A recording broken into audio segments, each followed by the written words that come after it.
This week we're talking about NPCs or non-player characters who could be created with artificial intelligence. It's really not hard to imagine why this might appeal to game developers, because in the past they would create a game and then release it, and that was it. The project was finished. But now they develop a game, and then when it's released, it just starts another cycle where they keep updating. The fans expect new content. Many of these games exist on the cloud, so the project never really finishes until people just lose interest in the game. There can be hundreds of characters. You have your leads, and then you have the supporting cast, the non-player characters.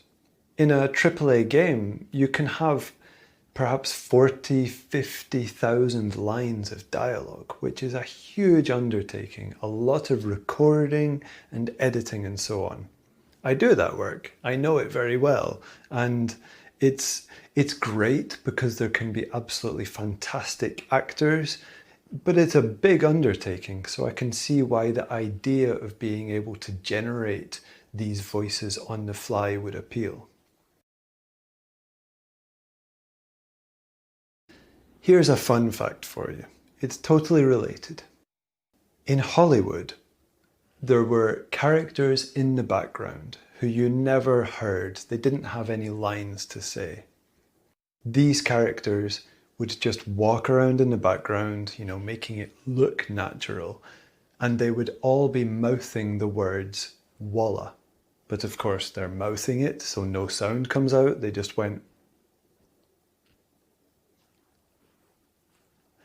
Looks quite ridiculous, but you're not supposed to be watching them. They're just basically scenery. They're in the background making a scene feel like it's alive, like a bar or somewhere.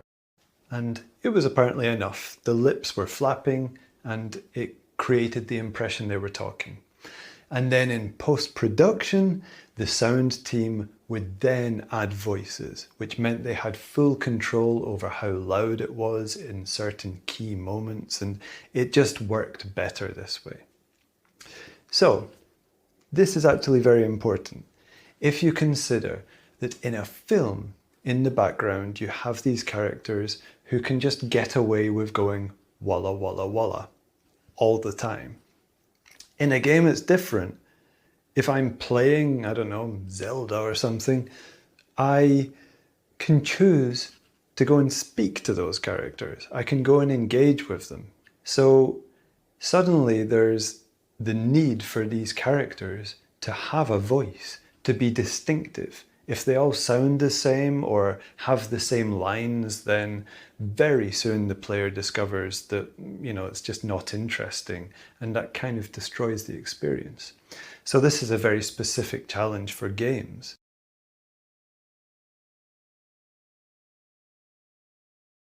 Suddenly there's the need to give each of these background characters a unique voice. So how do we do that? Well, the obvious thing to do is to record voice actors. Get a different voice actor for each character, and you have differentiation. Each of these is a unique character. If you're using text-to-speech, I think you don't have that. I'm not aware of any text-to-speech that does many voices in one language very well. They usually have a few that they promote as their best options, and the rest are just there for variety. And of course, text-to-speech, emotion, it's just not there, let's be honest. So then the other option is cloning, voice cloning. And I think this could work really well in this context, providing that you can get the right emotion out of the system that you want for your character. And that is my final point.